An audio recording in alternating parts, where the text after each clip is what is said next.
Hello everyone, कैसे हो आप सभी। मारुति चौधरी आप सभी का स्वागत करती हूँ हिंदी के एक रैपिड रिवीजन में। आज का हमारा टॉपिक होने वाला है विशेषण। विशेषण को हम बहुत अच्छे तरीके से कवर करने वाले हैं, अच्छा सा एक फास्ट रिवीजन करने वाले हैं। तो भाई सबसे पहले हम परिभाषा पे चलते हैं।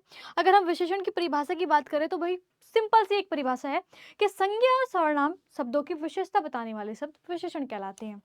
मान के चले भाई संज्ञा आपने समझ लिया होगा, सर्वनाम ठीक है। तो जहाँ पर भी यह वह ये वे सब मैं मेरा मेरी ये सब सर्वनाम है।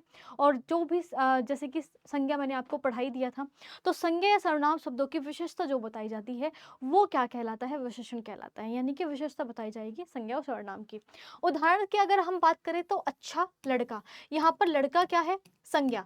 संज्ञा भी किसकी, जातिवाचक संज्ञा के अंतर्गत आती है। एक लड़का जैसे दूसरा लड़का, यानी कि पूर्ण पूरे समुदाय को दर्शाया गया, पूरी जाति को संपूर्ण दर्शाने वाला जो जातिवाचक कहलाती है।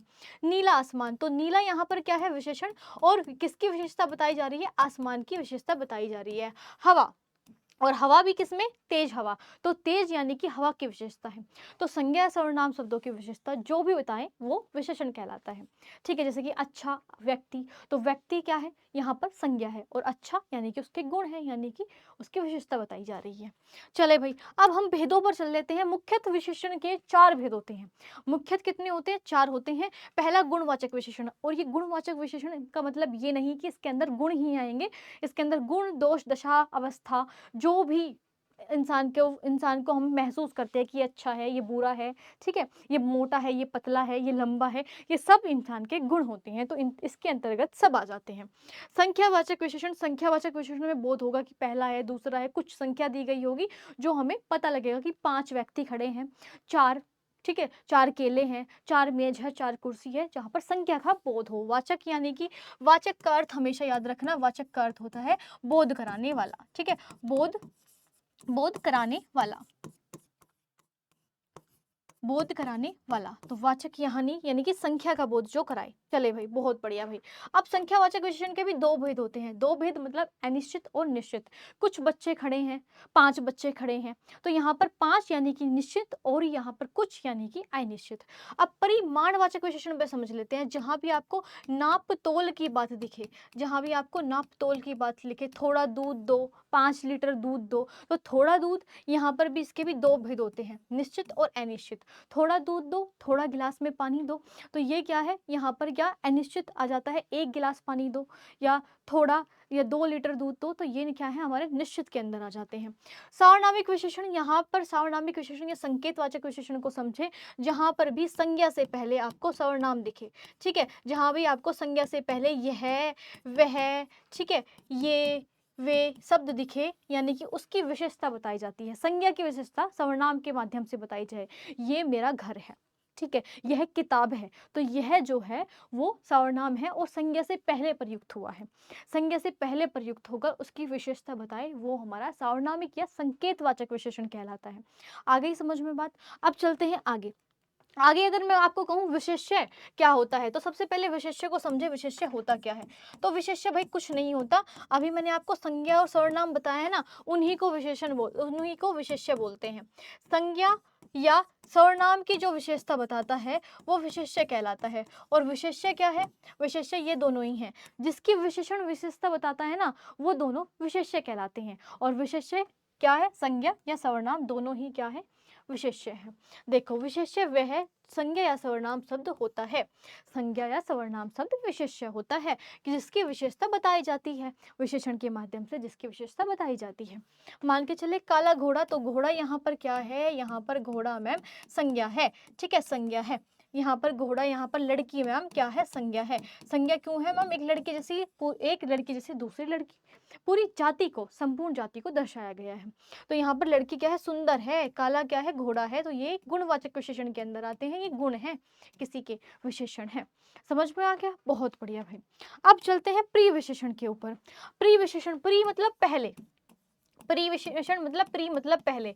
अब मैंने आपको कहा कि लड़की सुंदर है, ठीक है, लड़की लड़की सुंदर है, ठीक है भाई, सुंदर है।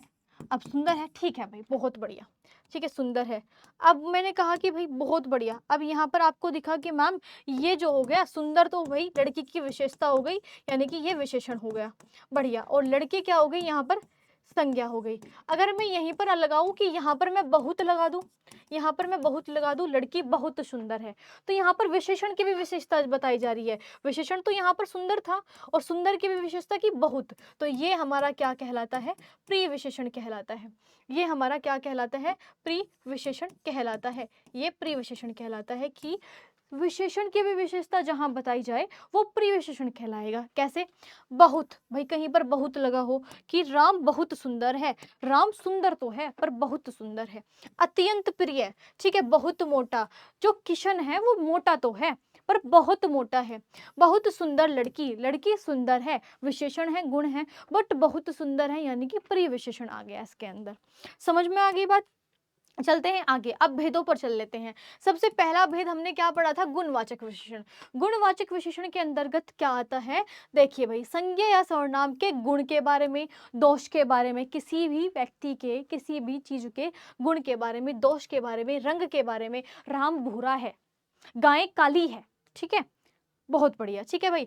अब देखो दशा के बारे में, ठीक है, भाव के बारे में, स्थान के बारे में, समय के बारे में आदि का बोध कराते हैं, जो वो गुणवाचक विशेषण के अंदर आते हैं। उदाहरण, सुंदर, काला, लंबा, दयालु, वीर, भारी, गोल, नया, पुराना, भारतीय, लखनवी आदि। ये सब क्या है, किसी के गुण के बारे में दर्शाते हैं। राम सुंदर है, किताब नई है, ठीक है, इमारत पुरानी है, तो ये सब किसी के गुण के बारे में दर्शाते हैं।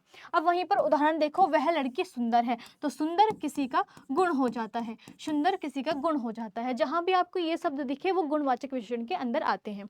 चले नेक्स्ट पे, नेक्स्ट देखो संख्यावाचक विशेषण। तो संख्यावाचक विशेषण को समझना है।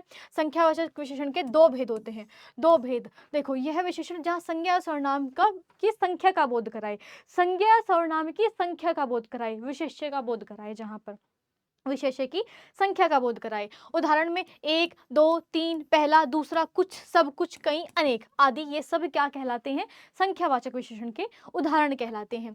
उदाहरण, उसके पास दो किताब है, तो दो यहाँ पर क्या है, निश्चित हो जाएगा कि उसके पास दो किताब है, हमें पता लग गया, ठीक है, ये निश्चित संख्यावाचक के अंदर आता है।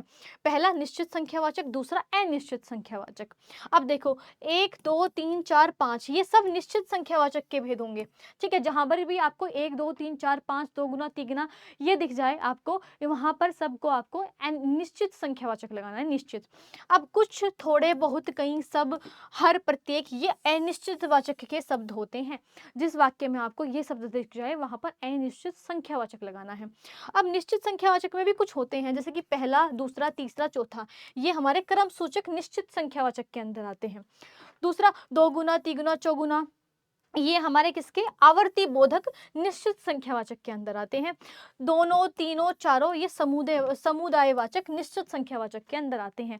तो कभी कभी ऐसा भी पूछ लिया जाता है कि समुदायवाचक बताओ इसमें से कौन सा होगा, तो पहला नहीं, दोनों, तीनों जो होंगे ये हमारे किसके अंदर, समुदायवाचक में भी निश्चित संख्यावाचक के अंदर आते हैं। दो गुना, तिगुना, ये आवर्तीवाचक के अंदर आते हैं, संख्यावाचक विशेषण के निश्चित संख्यावाचक वाचक विशेषण के अंदर। चले भाई आगे फटाफट से। अब परिमाणवाचक विशेषण मैंने बोला था, जहां पर भी आपको नाप तोल आ जाए, जहां पर भी आपको नाप तोल की बात आ जाए वहां पर परिमाणवाचक विशेषण कहलाता है। वह विशेषण संज्ञा सर्वनाम की विशेष की मात्रा या माप तोल का बोध कराते हैं। उदाहरण देखो भाई, समझो, थोड़ा, बहुत, कम, ज्यादा, शेर भर, तोला भर आदि, ये सब क्या हैं, ये सब परिमाणवाचक विशेषण के उदाहरण होंगे। अब बात करें, उदाहरण में एक वाक्य ले लेते हैं, मुझे थोड़ा पानी चाहिए। अब थोड़ा पता नहीं कितना, भाई गिलास में दे दे, बाल्टी में दे दे, क्या पता नहाने के लिए चाहिए, क्या पता पीने के लिए चाहिए, ठीक है। अब परिमाणवाचक विशेषण के मुख्य दो भेद होते हैं, इसके भी दो भेद होते हैं, निश्चित होते हैं, अनिश्चित होते हैं। उदाहरण में 2 किलो चीनी चाहिए, तो 2 किलो जो चीनी होगी, ठीक है, अब माप की है, मापने की चीज है ना, नाप तोल की बात होगी यहाँ पर ध्यान रखना, वहां पर संख्या की बात हुई थी और यहाँ पर माप तोल की यानी कि नाप तोल की बात होती है, जो चीज हम नाप और तोल में लें, ठीक है।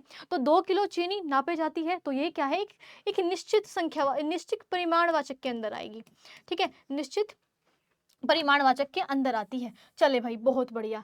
अब 4 मीटर कपड़ा निश्चित के अंदर आएगा, बहुत बढ़िया। थोड़ा पानी अनिश्चित के अंदर आएगा। किसके अंदर आएगा? अनिश्चित के अंदर आएगा, अनिश्चित के अंदर आएगा। ठीक है, बहुत बढ़िया, समझ में आ रही है बात। चले भाई अब आगे देखो, थोड़ा बहुत दूध। अब बहुत दूध हमें क्या पता है, अनिश्चित के अंदर आएगा। ठीक है, कुछ फल अनिश्चित के अंदर आएंगे, ये दोनों जो है हमारे निश्चित के अंदर आते हैं। समझ में आ रही है बात? समझ में आ रही है बात? बस कुछ इस प्रकार से हमारा परिमाणवाचक विशेषण जो है वो समझना होता है। चले आगे। अब नेक्स्ट देखो, सार्वनामिक विशेषण। वह विशेषण सर्वनाम शब्द होते हैं जो संज्ञा की विशेषता बताते हैं। अब संज्ञा की विशेषता तो बताएंगे, यह लड़का, यह लड़का। अब यह जो लड़का है, ये तो लड़का जो है ये तो संज्ञा हो गई मैम, ये लड़का है ये तो संज्ञा हो गई। और संज्ञा की विशेषता कौन बता रहा है? सर्वनाम बता रहा है। तो ये हमारा क्या होता है? सार्वनामिक विशेषण होता है, जो संज्ञा से पहले प्रयुक्त होता है और संज्ञा की विशेषता बताता है। ठीक है, समझ में आ रही है बात? तो वह लड़का होशियार है, वह लड़का दौड़ रहा है। समझ में आ रही है बात? तो ये हमारा क्या है? संज्ञा से पहले सर्वनाम का प्रयोग और विशेषता बताई जाए। चले आगे। आगे अब विशेषता तुलनात्मक के हिसाब से जो विशेषता होती है वो 3 अवस्थाएं होती है विशेषण की। मूल अवस्था, उत्तर अवस्था और उत्तम अवस्था। सबसे पहला अच्छा है, दूसरा कि उससे भी अच्छा है, तीसरा कि सबसे अच्छा है। अब उदाहरण से समझ लेते हैं फटाफट से। उदाहरण से एक बार फटाफट से समझ लेते हैं। उदाहरण, मूल अवस्था के अंदर राम वीर है, सीता सुंदर है। उत्तर अवस्था के अंदर राम श्याम से, यानी कि से, यहाँ पर तुलना हुई है किसी से। सीता गीता से सुंदर है, क्या हुई है? तुलना हुई है। उत्तम अवस्था की अगर बात करें, राम सबसे, किसी से तुलना नहीं है, अपने आप को महान समझो, राम सबसे वीर है। कक्षा में जो सीता है वो सबसे सुंदर है, सबसे अच्छी है, सबसे होशियार है। तो इसी तरीके से हमारा जो विशेषण जो है वो रैपिड रिवीजन कंप्लीट होता है। आई होप आप सभी को अच्छा लगा होगा। बहुत बढ़िया भाई, ऐसे ही और शोज के लिए एसएससी वाला यूट्यूब चैनल को आप फॉलो कर सकते हैं। बाय बाय, टेक केयर सभी को।